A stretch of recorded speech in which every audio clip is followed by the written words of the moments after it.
ગુજરાતમાં હવે જાહેર રસ્તા પર ગંદકી અને કચરાના ઢગલા ન મળે તે માટે રાજ્ય સરકાર કડક વલણ અપનાવી રહી છે, જે પૈકી ડભોઈ નગરપાલિકા દ્વારા પણ હવે જાહેરમાં અને પોતાના વિસ્તારમાં ગંદકી કરનાર એસએમએફજી બેંક પુંજીબા પાર્ક સોસાયટી ખાતે જાહેરમાં કચરાનો ઢગલો જણાતા તેની સામે નગરપાલિકા દ્વારા કાર્યવાહી કરી ₹5,000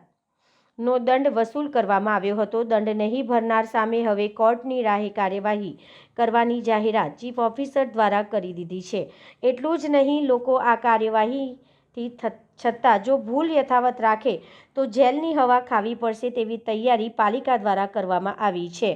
ડભોઈ નગરપાલિકા વિસ્તારમાં જાહેર રસ્તા પર તેમજ પોતાના વિસ્તારમાં ડોર ટુ ડોર તેમજ સફાઈ કર્મચારીઓ આવતા છતાં કચરાના ઢગલા તેમજ ગંદકી કરતા લોકો નજરે પડ્યા હતા, જે પૈકી આજરોજ પુંજીબા પાર્ક સોસાયટી ખાતે એસએમએફજી બેંક દ્વારા જાહેર કચરો નાખતા હોવાથી તેઓની સામે નગરપાલિકા દ્વારા ₹5,000નો દંડ વસૂલ કરવામાં આવ્યો હતો। નગરપાલિકા વહીવટી દ્વારા લોકોમાં જાગૃતિ આવે તે માટે છેલ્લા 1 વર્ષથી ઓટો રિક્ષા તેમજ સોશિયલ મીડિયાના માધ્યમથી લોકોને જાણ કરવાની શરૂઆત કરી હતી, જે દરમિયાન થોડુંક કડક વલણ અપનાવી છેલ્લા 1 વર્ષ દરમિયાન ₹1,50,000 જેટલો દંડ પણ વસૂલવામાં આવ્યો હતો, પરંતુ ત્યારબાદ પણ લોકો દ્વારા ગંદકી અને કચરાના ઢગલા જોવા મળતા જેને લઈને હવે પાલિકા દ્વારા લાલ આંખ કરવામાં આવી છે। ડભોઈ નગરપાલિકા દ્વારા હાલ શહેરમાં વિવિધ સ્થળોએ સ્વચ્છતાની ઝુંબેશ ચાલુમાં છે।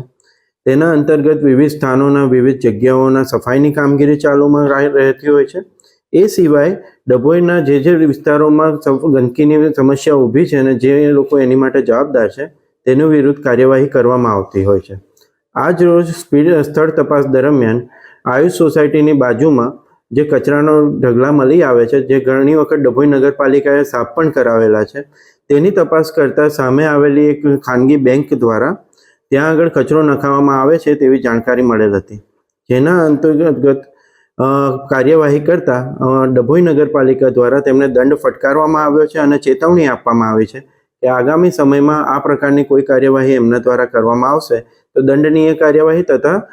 લીગલ જે પણ કાર્યવાહી છે તે એમની વિરુદ્ધ કરવામાં આવશે।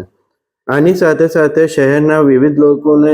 નાગરિકોને મારી નમ્ર વિનંતી છે કે આ પ્રકારે કોઈ પણ જગ્યાએ કોઈ પણ વ્યક્તિ, કોઈ પણ સંસ્થા કે કોઈ પણ દ્વારા આ ગંદકી કરવામાં આવતી હોય ને એ પ્રકારની જાણકારી જો આપની પાસે હોય તો એ અમારા ડભોઈ નગરપાલિકાને પહોંચાડવામાં આવે અને હું આશ્વાસન આપું છું કે તેની વિરુદ્ધ નગરપાલિકા દ્વારા કાર્યવાહી કરવામાં આવશે।